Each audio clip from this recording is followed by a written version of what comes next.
한 성도님께서 저에게 찾아오셔서 심도 있는 질문을 저에게 하셨습니다. 그냥 쉽게 하는 질문이 아닌 것 같음을 눈빛에서 제가 읽을 수 있게 되었는데요. 그분이 저에게 하신 질문이 이렇습니다. 목사님, 저 어떻게 하면 예배를 정말 잘 드릴 수 있을까요? 그 질문을 저에게 하셨습니다. 어떻게 하면 예배를 잘 드릴 수 있을까요? 제가 그분께 되짚으면서 이렇게 질문을 다시 역으로 질문을 한번 드려보았습니다. 아, 그래요? 어떻게 하면 예배를 잘 드릴 수 있을까요? 음향 세션이 좋으면 가능한가요? 아니겠죠. 혹은 설교자가 설교를 잘 하면 예배가 잘 드려질까요? 어느 정도는 그것도 중요하니까 빼놓을 수는 없겠죠. 그렇다고 토요일 날에 미리 드리는 주보 이미지를 보면서 찬송을 열심히 해가지고 주일날 와서 찬송을 부르면 예배가 또 더 가치 있어질까요? 제가 다양한 질문을 드렸습니다. 10분 전에 오셔서 기도하면 예배가 더 거룩해질까요? 혹은 내가 대표 기도자가 되는 심령으로 기도해 보면 또 예배가 더 달라질까요? 다양한 측면으로 제가 역으로 질문을 드려 보았습니다. 근데 어느 것 하나 명확한 대답이라고 할 수는 없겠죠. 그래서 제가 그분께 이러한 답을 드렸습니다. 정말 예배를 잘 드리기를 원하신다면 이렇게 해보시면 어떻겠습니까? 어떻게 해요? 지금의 이 예배가 내 인생의 마지막 예배라면 사실 그 누구도 우리는 앞날을 장담할 수 없습니다. 지금의 이 예배가 내 인생의 마지막 예배라면 우리는 그 예배에 집중하며 하나님의 뜻을 찾고 하나님이 원하시는 그 마음을 헤아리면서 그분을 온전히 높일 수 있게 됩니다. 여러분, 우리가 오늘 이 자리에 앉아 있는 이유가 무엇입니까? 직분 때문입니까? 아니면 정해진 시간 때문입니까? 아니면 빠지면 내 마음이 허전하기 때문에 이 자리에 온 것일까요? 아니요. 우리가 오늘 이 자리에 있는 이유는 하나님 때문입니다. 하나님 때문이죠. 하나님께서 우리를 선택하시고 하나님께서 우리의 죄를 용서해 주셨기 때문에 우리는 하나님을 높이는 자로서 이 시간에, 이 시대에, 그리고 이곳에서 부름을 받아 이 자리에 위치해 있는 것입니다. 그러니까요, 똑같은 목적을 갖는 우리의 모습, 하나님을 높이며 구원해 주신 예수님의 십자가의 은혜를 기억하며 말씀을 통하여 성령의 인도하심을 소중하게 여기는 우리라고 한다면 우리는 오늘 이 자리에 앉아있는 나와 우리의 이 정체성을 조금은 더 폭넓게 그리고 사랑을 담아서 고민해 볼 필요가 있지 않겠습니까? 제가 질문을 한번 드려볼까요? 지금 여러분 옆에 계신 분은 누구이십니까? 1번 김집사님, 2번 이권사님, 3번 가끔 보는 어떤 사람, 4번 가족. 답은 가족입니다. 영적 가족이다라고 하는 사실이죠. 우리 방금 전에 예배 회중 찬양처럼 220장에서요 한 피 받아 한 몸 되어 하나님 나라를 꿈꾸는 영적 가족임을 찬양은 우리에게 가르쳐주고 있고 오늘 우리가 이 자리에 앉아있는 이유와 목적도 마찬가지입니다. 예수 그리스도 때문이다라고 하는 사실이죠. 생각해 보십시오. 우리가 지금 이 자리에 모인 것은 배드민턴을 좋아해서 모인 사람들도 아니고 산에 올라가는 것을 좋아하는 사람들이 모인 것도 아니고 같은 고향 아니죠. 같은 학교 아닙니다. 같은 어떠한 호기심을 가지고 취미나 그러한 목적을 가지고 모인 사람들이 결코 아닙니다. 성분도 다르고 출신도 다르고 지역도 다르고 생김새도 다르고 좋아하는 것도 다르고 선호하는 것도 다르고 색깔이 다 다른 사람들입니다. 그런데 우리에게 있어서 한 가지 공통점을 찾고자 한다라고 한다면 무엇일까요? 우리는 주님의 예수님의 자녀임을 잊을 수 없게 됩니다. 저와 여러분들도 마찬가지죠. 만날 이유가 예수님을 제외하고서는 없습니다. 만날 수 없었습니다. 그렇죠. 물론 찾고 찾으면 뭐 지역이 같고 고향이 같고 학교가 같고 좋아하는 것이 저랑 맞네요 라고 하면서 오 라고 할 수는 있겠지만, 그러한 것들을 다 제외하고 놓게 된다면 제가 여러분들이 제가 만나서 이야기를 하고 교제할 이유는요, 단 하나도 찾을 수 없음을 우리는 보게 됩니다. 하지만 한 가지가 있겠죠. 그것은 바로 예수님의 자녀라고 하는 사실입니다. 예수님으로 인하여서 우리는 한 가족입니다. 영적 가족이다라고 하는 사실이죠. 그래서 저는 이 한 주간 영적 가족이란 무엇일까라고 한번 묵상을 해보았습니다. 이렇게 정의를 한번 내려보고 싶은데요, 영적 가족이란 함께 가는 공동체, 함께 사는 공동체, 그리고 함께 보는 공동체라고 말이죠. 함께 가는 거죠. 복음의 능력을 붙들고 함께 사는 것입니다. 구원의 감격이 귀중함을 깨닫고, 그리고 함께 보는 것이죠. 하나님 나라를 꿈꾸며 기다리며 오늘의 주어진 삶의 시간을 최선을 다하여 하나님께 영광을 올려드리고, 삶의 소명을 깨닫고 부르심의 그 하나님의 은혜를 깨달아서 주의 용서하심, 주가 이루신 그 사랑을 깨닫고 살아가는 그 진리를 찾아가는 삶이 귀하고 아름답기 때문입니다. 여러분, 예수님께서 이 땅에 왜 오셨습니까? 예수님께서 이 땅에 오신 이유가 있습니다. 성경은 그것을 가리켜서 예수님께서 이 땅에 오신 이유가 있는데, 그 오신 목적과 오신 이유와 오시고 나신 뒤에 우리에게 바라는 것들이 예수님이 말씀해 주신 장면이 있는데요, 우리 오늘 본문 말씀에 들어가기 전에 잠깐 요한복음 17장 23절을 함께 찾아주시면 감사하겠습니다. 요한복음 17장 23절에요, 성경의 많은 구절에 그가 오신 이유, 그가 오신 목적, 그가 우리에게 바라는 소망들이 많이 증거되어 있지만, 이 요한복음 17장 23절에요, 이건 정말 축약본입니다. 이건 농축이, 이건 엑기스라고 제가 여러분들에게 드리고 싶을 만큼 예수님의 오신 목적과 이유와 바람이 이 안에 있어요. 우리 함께 찾아보실까요? 제가 방송실에 부탁은 안 드렸습니다. 우리가 성경으로 직접 보시기를 제가 바라는 마음으로요, 요한복음 17장 23절입니다. 곧 내가 그들 안에 있고, 이건 뭘까요? 하나님이 원하시는 것이 있는데 바로 믿음이다라는 거죠. 예수님은 이 땅 가운데 오실 때 임마누엘로 오셨습니다. 그래서 예수님이 원하시는 마음은, 여기서 내가라고 하는 것은 예수님이죠. 내가 그들 안에 있고, 끝까지 우리와 함께 하시는 예수님의 이 마음입니다. 내가 그들 안에 있고 아버지께서 예수님 안에 계시어 그들로 온전함을 이루어 하나가 되게 하려 함은 아버지께서 나를 보내신 것과 또 나를 사랑하심 같이 그들도 사랑하신 것을 세상으로 알게 하려 함이로소이다. 아멘. 아버지께서 나를 보내신 것, 예수님이 오신 목적이 이 안에 있습니다. 아버지께서 나를 보내셨대요. 보내신 이유가 무엇이냐면, 이 땅에 오셔서 자신이 하나님의 아들이심을 보여주시고 자신이 세상 사람들과 끝까지 함께할 것을 알게 하시는 그 믿음을 주시기 위하여 오셨다라고 목적을 설명하고 있습니다. 믿음이죠. 내가 그들 안에 있고 아버지께서 내 안에 계신다는 것, 이건 믿음입니다. 그리고 그들로 온전함을 이루어 하나가 되게 하려 함, 이건 뭘까요? 예수님이 가지고 계신 소망이에요. 소망. 온전함을 이루어 하나가 되게 하는 것. 그러면 예수님이 이 땅 가운데 오신 목적은 하나가 되게 함입니다. 그런데 사실 우리는요, 사실 하나가 될 수 없는 자 아닙니까? 왜 그럴까요? 죄로 인하여서 우리는 하나님과 관계가 끊어지고 말았습니다.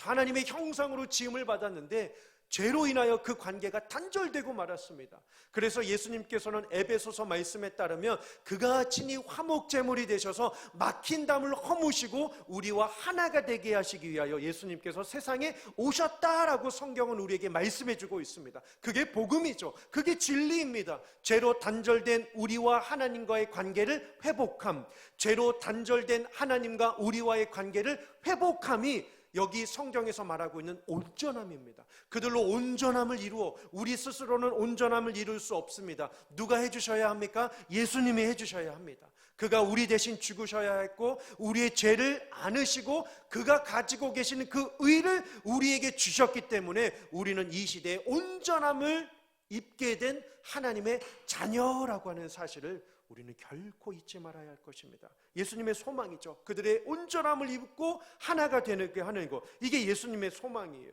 그래서 아버지께서 나를 보내신 것과 또 나를 사랑하신 같이 그들도 사랑하신 것을 세상으로 알게 하려 함이로소이다. 아멘. 한 가지는 뭘까요? 바로 사랑입니다. 그렇죠, 사랑이에요. 하나님이 예수님 안에 계시고 예수님이 하나님과 함께 하시고 그 예수님이 우리와 함께 하신다고 하는 그 믿음, 죄로 인하여 더럽고 불결한 우리였지만 예수님이 친히 우리에게 의의 옷을 입혀주셨습니다. 우리를 천국으로 인도하시는 그 길이 되어주셨습니다. 생명이 되셨습니다. 그리고 말씀이 되셨습니다. 그것이 바로 믿음인 거죠. 그리고 바라는 소망은 온전함을 이루어 하나님 나라에 이르기까지 하나가 되게 하는 것이 예수님의 소망이래요. 그러기 위하여 우리에게 필요한 것은 변함없이 우리를 사랑하시는 그 마음을 가지고 세상에 죽어가는 영혼들에게 복음의 능력을 가지고 사랑하라라고 하는 사실이죠. 그래서 요한 1서를 보게 되니까 요한 사도가 이러한 이야기를 하죠. 너희 중에 하나님을 사랑한다라고 하면서 형제를 사랑하지 않는 자는 그 속에 하나님을 사랑하는 마음이 없느니라 라고 말이죠. 뭘까요? 용서입니다. 용서.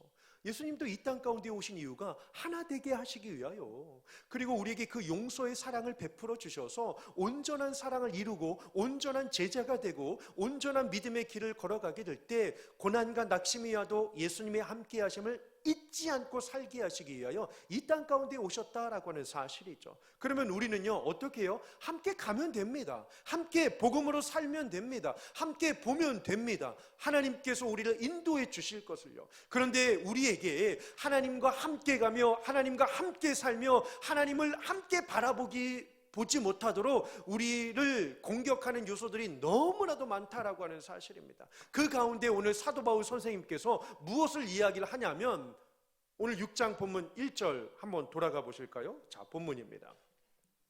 가슴 아픈 이야기를 합니다. 함께 하며 함께 살며 함께 보는 공동체가 더 사랑해야 하는데 6장 1절을 보시면 또 싸워요. 오죽했으면요 사도 바울 선생님이요 고린도전서 6장 1절에 교회 안에서 일어나는 문제들을 성도들이 잘 은혜롭게 사랑으로 해결해 주면 좋겠는데 왜 세상의 법정에까지 가서 송사하느냐라고 이야기를 합니다. 이해가 안 되는 거죠. 사랑에도 모자랄 시간에 세상 법정에 그 문제를 가지고 송사하는 그 마음이요 너무나도 안타까운 거죠. 그러면서 이러한 이야기를 합니다. 6장 1절에요. 형제들아, 만일 너희 형제 중에 누구 하나가 범죄하게 된다면, 사실 이 명제예요. 벗어날 수 있는 사람은 아무도 없습니다. 왜요? 우리는 육신을 입고 있기 때문입니다. 우리는 하나님으로부터 의의 면류관을 받은 하나님의 자녀이긴 하지만 다 죄를 짓고 살아갑니다. 마음으로, 생각으로, 행동으로, 눈으로, 입술로 우리는 죄를 짓고 살아가는 연약한 자들임을 보게 됩니다. 그런데 한 가지 중요한 게 있죠. 범죄할 수 있는 우리의 유혹이 많은 것들이 찾아오지만 관건이 있어요. 중요한 관건이 있어요. 그리고 왜 우리는 범죄하고 많은 것일까요? 이유는 하나입니다. 우리가 범죄하는 이유, 우리가 죄를 지을 수밖에 없는 이 연약한 이유, 가슴 아픈 이유가 바로 무엇이냐면 6장 1절 본문 안에 그 이유가 정확하게 설명이 되어 있습니다. 6장 1절 하반절에요. 시험이 우리에게 찾아오기 때문이죠. 우리에게 시험이 찾아오기 때문이에요. 그러면 그 시험에 맞닥뜨릴 때 저는 그래서 인생을 두 가지 인생으로 정의해 보고 싶은데요. 첫 번째, 시험 가운데 있는 인생. 그리고 곧 시험이 찾아올 것으로 사는 인생 말이죠. 이것 말고는 없어요. 시험이 마치면 또 다른 시험이 찾아오고 고난이 찾아오고 고난이 해결되면 또 다른 고난이 찾아오는 그러한 기로에 선 우리에게 있어서, 그렇다면 우리는 이렇게 시험에 푹 쩔어 있는 그러한 인생으로밖에 살 수밖에 없을까? 고민이 되지만 하나님께서 우리에게 놀라운 은혜를 주십니다. 그게 바로 무엇이냐면 우리의 정체성이에요. 자, 성경이 우리를 향하여서 범죄할 수밖에 없고 시험에 넘어질 수밖에 없는 그러한 연약한 인생이지만 그 인생에 처할 때마다 우리에게 상기시켜주는 이 영적 자아가 있습니다. 영적 정체성이 있어요. 6장 1절을 보시면 뭐라고 우리를 표현하고 있냐면 신령한 너희라고 이야기를 합니다. 우리를 가리켜 신령한 너희래요. 죄로 인하여 이 세상 가운데 힘겹게 살아가는 우리들이지만 하나님께서 우리를 향하여 보배롭고 존귀하게 지으셨기 때문에 우리를 향하여 뭐라고 외치냐면요, 신령한 너희다라고 이야기를 합니다. 그러면 원어로요, 신령한 뜻이 뭘까요? 뭐 외모적으로 와, 저 사람 야, 죄송합니다, 영빨 장난 아닌 것처럼 보여, 뭐 이게 신령한 것일까요? 아니면 특별한 뭔가를 해서 대단한 업적을 남긴 사람을 가리켜서 신령한이라고 일컫습니까? 아니요, 그렇지 않습니다. 성경이 말하는 신령한이라고 하는 원어의 뜻은요, 하나님을 온전히 사랑하고 그 사랑으로 사는 사람을 가리킵니다. 하나님을 온전히 사랑하고 그 사랑의 힘으로 살아가는 사람을 가리켜서 신령하다라고 이야기를 하고 있습니다. 방법은 하나죠. 하나님의 사랑을 깊이 묵상하는 것입니다. 하나님의 도우심을 구하는 거죠. 그러면 내가 처한 상황마다, 내가 맞이하는 어려운 환경마다 힘겨운 고난의 기로에 섰을 때 묵상을 하는 것입니다. 과연 하나님께서 이 상황에서 내게 원하시는 것이 무엇일까? 나는 어떠한 행동과 선택과 집중과 판단과 모습을 통하여서 하나님께 영광을 올려드릴 수 있을까? 라고 하는 고민이 정말 중요합니다. 그게 저는 이렇게 표현하고 싶은데요, 소명 되찾기라고 말이죠. 소명 되찾기. 왜 나를 이 땅에 보내셨지? 왜 나에게 이러한 가정을 허락하셨지? 왜 나에게 이러한 어려움을 주시지? 왜 나에게 이러한 기쁨을 주실지라고 할 때 항상 하나님을 주체로 생각하는 방법입니다. 소명 되찾기. 그러면 하나님을 잊을 수 없게 됩니다. 하나님이 나를 거룩한 주의 백성으로 택하신 족속, 거룩한 나라, 하나님께 소유된 백성으로 지은 그 영적 정체성을 갖고 살게 된다면 어떠한 삶이 이어질까요? 오늘 6장 1절 마지막 단어처럼요, 두려움, 그것은 바로 경외입니다. 경외죠. 그래서 오늘 6장 1절을 보시면요, 이렇게 이야기를 합니다. 그러한 자를 범죄하고 시험에 빠지고 그러한 자들이 분명 있겠지만, 그러한 자들을 정죄하고 비난하고 조롱하지 말고 신령한 너희는 온유한 심령으로 그러한 자를 어떻게 해요? 바로잡고 이야기를 합니다. 원어로 이 바로잡다라고 하는 것은 팔짱을 풀지 않다라고 하는 뜻입니다. 믿음의 성도는 신앙의 행진을 하는 자들입니다. 그러니 팔짱을 끼고 그 행렬이 흐트러지지 않게 믿음의 행보를 하며 걸어가는 자를 뜻하고 있습니다. 그래서 바로잡다라고 하는 것은 실망해서, 마음에 안 들어서, 내게 유익을 주지 않아서 이 사람 별로네라고 하면서 그 사람을 놓지 말고 그 사람이 은혜의 강물에서 빠져 죽지 않도록, 신앙의 기쁨의 행보에서 이탈이 되지 않도록 꼭 붙잡아 주는 것을 일컫는 표현이 바로 이 바로잡는다라고 하는 것입니다. 이를 위하여 중요한 것도 있죠. 6장 1절 하반절을 보시면 너 자신을 살펴보라라고 이야기를 합니다. 한마디로 이렇게 설명해 드리면 딱 마음에 와닿을 것 같습니다. 자기의 들보는 보지 못하고 남의 눈에 있는 티를 보고 흠잡지 말라라는 거죠. 나 자신도 죄인이요, 나 자신도 연약한 자요, 나 자신도 부족한 자임을 늘 깨달아서 용서의 미덕을 베푸는 자를 하나님께서 원하신다라고 성경은 말씀하고 있습니다. 여러분, 우리는 누구입니까? 영적 가족입니다. 그러니까요, 이어지는 2절이에요. 너희가 짐을 어떻게 해요? 서로 지라. 너희가 짐을 서로 지라 라고 이야기를 합니다. 어제 2월 25일에 결혼을 앞둔 예비 신혼부부가 찾아와서 기도를 받았습니다. 결혼에 대하여, 부부에 대하여, 신앙에 대하여 이러한 이야기를 하면서 제가 결론으로 이러한 이야기를 해드렸습니다. 지금은 아직 결혼을 안 하셨기 때문에 지금은 이성적인 사랑으로 서로를 바라보며 살고 있지만, 이제는 결혼을 하게 되면 법적인 부부가 됩니다. 부부란 서로를 바라보는 이성적인 사랑을 초월하여서 서로 하나님을 바라보는 것이 부부입니다 라고 말이죠. 서로를 바라보는 이성적인 사랑을 초월하여서 서로 하나님을 함께 바라보는 것이 부부입니다 라고 말이죠. 그래서 흔히들 부부 가운데 표현하는 많은 표현들이 있죠. 이름이나 애칭이나 호칭도 있지만 우리에게 건강한 호칭이 있는데 여보라고 하는 표현이 있습니다. 그래서 제가 그분들께 여보의 뜻이 뭔지 아십니까? 라고 물어봤습니다. 잘 모르죠. 그래서 제가 답을 정확하게 해드렸습니다. 여러분들 여보의 뜻은요, 여호와 보시기예요. 1, 2부 때도 저만 감동했는데 3부 때도 저만 감동하고 있거든요. 지금 이해를 하신 분은 지금 웃고 계신 분들도 계시고요. 그렇죠? 여보, 여호와 보시기에. 사실 육체적인 만남, 정신적인 만남, 영적인 만남 둘이 하나 된다는 것은 쉽지만은 않지만 서로가 서로를 바라볼 때 여호와 보시기에로 바라보게 된다면 또 아름다운 부부의 또 이상적인 모델을 만들 수 있지 않겠습니까? 라고 하면서 축복하며 기도를 드렸습니다. 그렇습니다. 함께 보는 오늘 2절 말씀처럼요, 너희가 짐을 서로 지라라고 말이죠. 우리는 연약한다라고 할지라도요, 여러분 우리는 누구입니까? 이 갈라디아서 5장 25절의 말씀처럼요, 성령으로 살도록 지음받은 존재들인 줄 믿습니다. 네, 5장 25절이에요. 만일 우리가 성령으로 살면 또한 성령으로 행할 수 있다라고 이야기를 하고 있습니다. 이미 우리에게 주신 하나님의 은사가 있어요. 여러분 뭘까요? 5장 22절과 23절입니다. 다 함께 한번 합독해 보실까요? 시작. 오직 성령의 열매는 사랑과 희락과 화평과 오래 참음과 자비와 양선과 충성과 온유와 절제니 이 같은 것을 금지할 법이 없느니라. 아멘. 노력하면 받을 수 있을까요? 아니면 이미 하나님께서 우리에게 주셨을까요? 답은 이미 주셨습니다. 이미 주셨습니다. 근데 질문이 되죠. 내가 사랑을? 내가 절제를? 나 어젯밤 싸우고 왔는데? 뭐 그런 분들도 계시겠지만요, 이미 주셨습니다. 이미 주셨어요. 이 9가지 열매를요, 제가 간단하게 9가지 열매를 설명을 드리고 다음 구절로 넘어가도록 하겠습니다. 첫 번째 3가지입니다.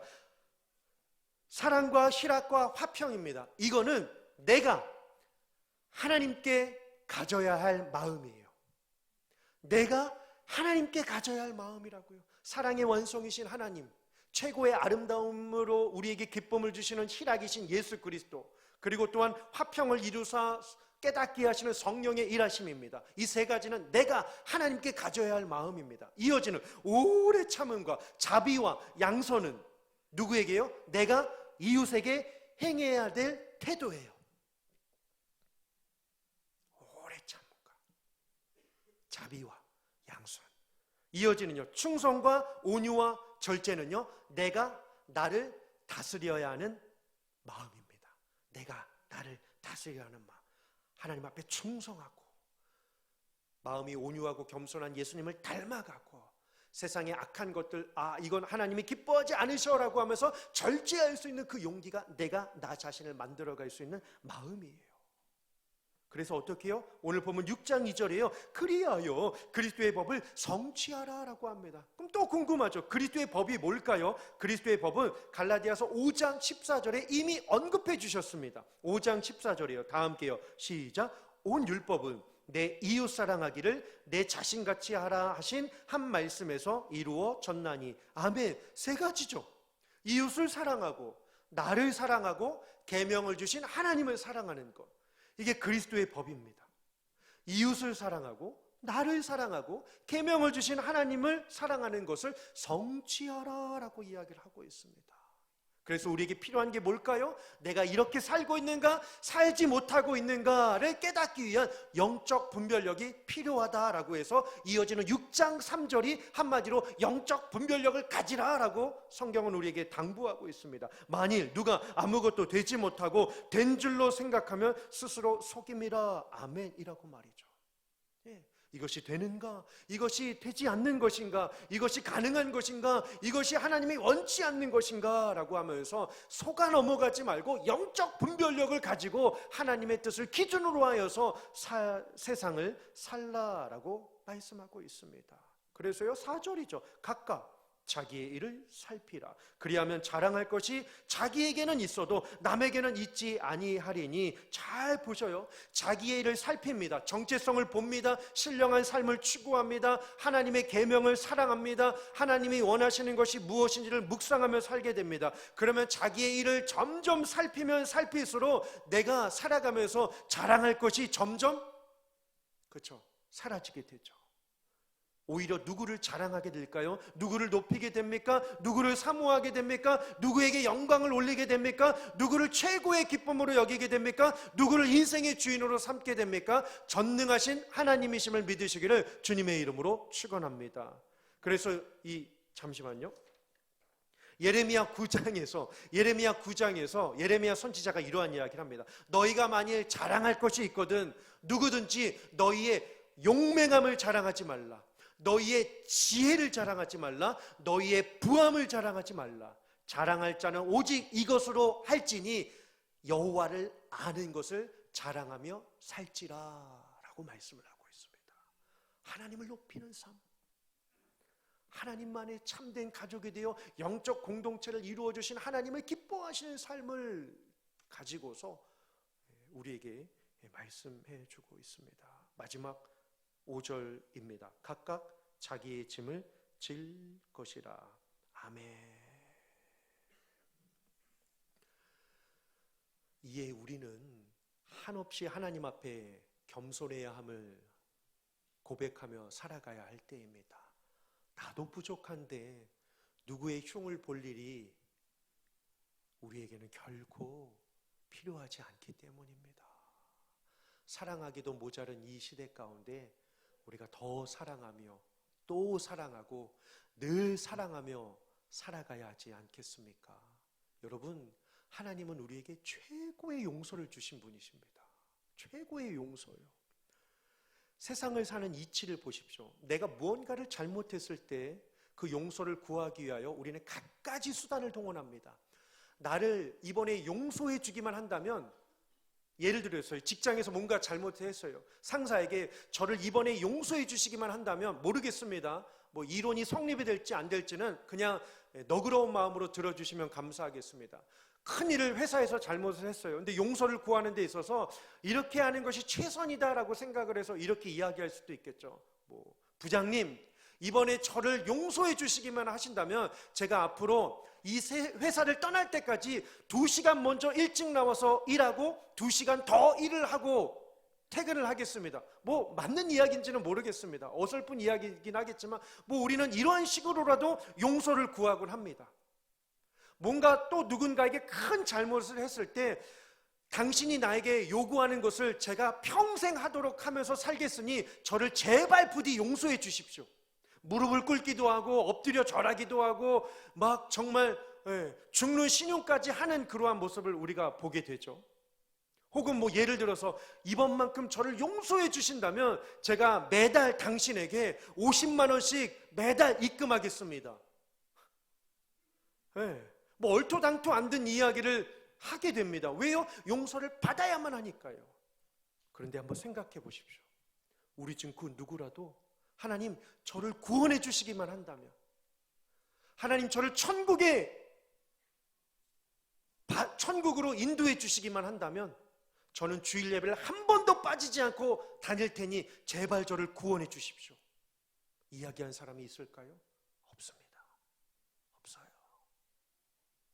하나님 정말 저를 구원해 주시고 정말 저를 천국에 갈 것을 확신해 주시기만 한다면, 죄송합니다, 매주 아까 전에는 50만 원이라고 했으니까 5만 원씩 매주 헌금을 하겠습니다. 이렇게 이야기하지 않는다고요. 그렇습니다. 우리는 이 세상을 살아가면서 참 용서하기 힘든 시대에 살고 있습니다. 스스로 그렇지 않나요? 지금 이 말씀을 들으시면서 내가 아직 용서하지 못하는 사람이 있습니다. 내 논리로는 이해가 안 되고 납득이 안 되니까요. 그 대상이요, 그 행동이요, 그 모습이요. 지금도 하나님의 사랑을 알고 있지만 그 대상과 그 행동과 그 상황이 지금도 용서가 안 되죠. 왜요? 내 생각이 맞으니까요. 내 만들어 놓은 이 프레임, 진실이라고 하는 이 프레임이 생각하고 생각해봐도 이 프레임은 진짜 맞으니까 그 대상과 그 상황과 그 사람이 용서가 안 되는 겁니다. 그런데 한번 생각해 보십시오. 우리보다 더 신중하고, 우리보다 더 경건하고, 우리보다 우리 자신을 더 잘 알고 계시는 하나님께서 한결같은 마음으로 우리를 지금도 용서하고 계시니 우리는 절대자의 주권 가운데 선택받은 놀라운 하나님의 사랑을 입고 살아가는 자들임을 기억해 보게 된다면 우리는 최고의 선물을 받은 자들임을 잊지 않을 수 없습니다. 물론 용서가 쉽지만은 않겠지만 다시 한번 서로를 살피며 서로를 사랑하며 서로를 붙들고 함께 여러분 우리 다 같이 천국 갈 그러한 영혼들 아닙니까? 이 시대에 살할 때 너무 미워서 천국 가서 흥 하면서 안 보시렵니까? 아니잖아요.